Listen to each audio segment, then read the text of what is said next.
Je m'appelle Walter Hartwell White. J'habite au 308 des Gras Arroyo Lane, Albuquerque, Nouveau-Mexique, 80704. Toutes les forces de l'ordre, ce ne sont pas des aveux. Je m'adresse maintenant à ma famille. En 2007, la petite chaîne AMC achète ce projet un peu fou Breaking Bad. Après 5 saisons, la série terminée il y a quelques semaines est reconnue aujourd'hui comme une des meilleures de tous les temps. On a rencontré Pierre Langlais, journaliste spécialisé en série et grand fan. Breaking Bad, c'est l'histoire de Walter White, qui est un prof de chimie, un type qui avait a priori un avenir radieux, qui avait trouvé un concept en chimie. Bref, il devait devenir prix Nobel. Il a tout foiré. Il est marié, mais son mariage stagne un petit peu. Il a un enfant ado qui est handicapé. Et ce type va découvrir, pour ajouter à sa loose, qu'il a un cancer du poumon en phase terminale et que donc il va mourir. Monsieur White. Oui. Vous avez compris ce que je vous ai dit? Oui. Cancer du poumon, inopérable.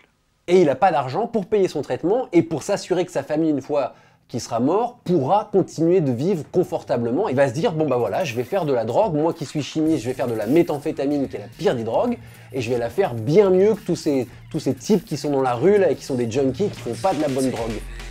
Et ça tombe bien, Walter White retrouve Jesse Pinkman, un de ses anciens élèves devenu dealer. Il devient son binôme improbable. Du pur cristal. Oui. Oh, vous êtes un putain d'artiste. L'histoire se corse avec les rapports familiaux et le beau-frère de Walter, Hank, qui travaille au SUP, susceptible de le repérer à tout moment. C'est vrai que c'est une série qui, sur le papier, est pas du tout vendeuse. D'ailleurs, Vince Gilligan, son créateur, dit lui-même que quand il a voulu la vendre, les mecs ont dit « Écoute, on te la prend, mais c'est la pire idée de l'histoire des séries ». Il y a beaucoup plus derrière tout ça. Et c'est ce qu'il y a derrière cette idée qui est formidable. À commencer par le concept de base de la série, qui est de prendre un type bon, un type qui a une morale, un type qui est gentil, et d'en faire un méchant. Et ça paraît con comme ça, mais c'est unique. C'est un sprint au ralenti. C'est une série où il se passe des centaines de choses émotionnellement, scénaristiquement, dans l'évolution des personnages, dans tout, il se passe des centaines de choses, mais il y a certains épisodes où il y a moins de 10 scènes, où c'est des scènes étendues au maximum pour créer une tension, un stress. Vince Gilligan, le créateur de Breaking Bad, cite souvent les westerns.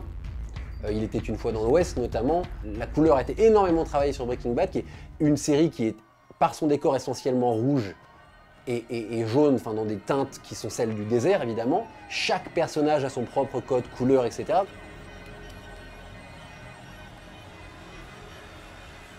Même si c'est une série à concept, Breaking Bad, l'histoire de ce gentil qui devient un méchant, ce qu'il a voulu, c'est avant tout exprimer quelque chose sur la vie, sur la mort, sur la peur de vieillir, sur plein de choses. Le sous-texte est formidable et que du coup, il l'a fait en s'attachant au personnage. Non, t'as pas compris. Tu ne sais pas à qui tu parles, alors laisse-moi t'expliquer. Je ne suis pas en danger, Skyler. C'est moi le danger. Si quelqu'un ouvre sa porte et se fait descendre, tu crois que ce sera moi? Non. Je suis l'homme qui frappe à la porte.